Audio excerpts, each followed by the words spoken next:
માતા કી બોલો નાગણી સિંહ માની જય।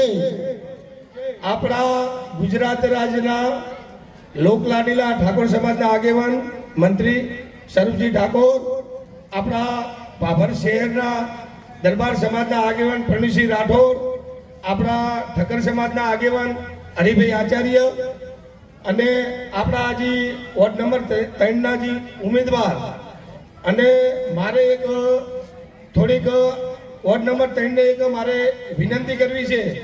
હું 30 વર્ષથી તો કોંગ્રેસમાં હતો, એના પછી હું ભારતીય જનતા પાર્ટીમાં જોડાણો છું અને મારી એક રજૂઆત છે કે 4 ઉમેદવારને વિજય બનાવો એવી હું તમને હાથ જોડીને વિનંતી કરું છું। મારી એક કોંગ્રેસ તાલુકાનો તમને એક દાખલો મારે બિહારવો છે, એ દરબાર સમાજને લાગુ પડે છે, તો અંતથી મારી તમે વાત થોડી સાંભળજો। કોંગ્રેસ તાલુકાની અંદર કંબોઈની સીટ જિલ્લા પંચાયત બિનહરીફથી છે, આના પછી તાલુકા પંચાયતની 4 સીટો બિનહરીફથી છે।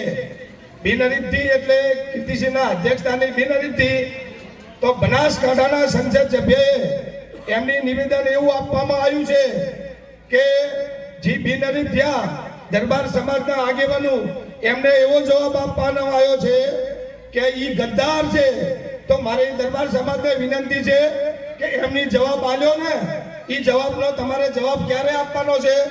વોર્ડ 3 નંબરના 4 ઉમેદવાર વિજય બનાવે અને 24 સીટ વિજય બને અને આપણા લોકલાડીલા ગુજરાતના અધ્યક્ષ શંકરભાઈને કહેવાનું છે કે ભાઈ 24 સીટો અમે વિજય બનાવીને આપી।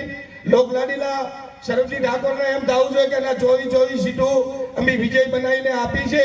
તો મારી નમ્ર અપીલ છે, કોંગ્રેસની અંદર હમણે જે ઉમેદવાર 24 આવ્યા ને એમને લોકલાડીલા સંસદ સભ્ય એવું કહેવામાં આવ્યું છે કે ભાભર શહેરની અંદર મને સમય નથી, હું પ્રચાર નહીં કરું। તો હવે ગુજરાતમાં ભાજપની સરકાર છે, કેન્દ્રમાં ભાજપની સરકાર છે, 24 સીટો આવવાની છે નગરપાલિકામાં, તો આવા વિપક્ષમાં પણ રહેવાના નથી। તો હવે આપણો મત બગાડશો નહીં અને ભારતીય જનતા પાર્ટીને મત આપી અને વિજય બનાવો એવા તમને હાથ જોડીને વિનંતી કરું છું। તમારા ભાઈ હું ખોળો પકડું છું અને 24 વિજય બનાવજો એવી વાત મારી પૂરી કરું છું। જય માતાજી।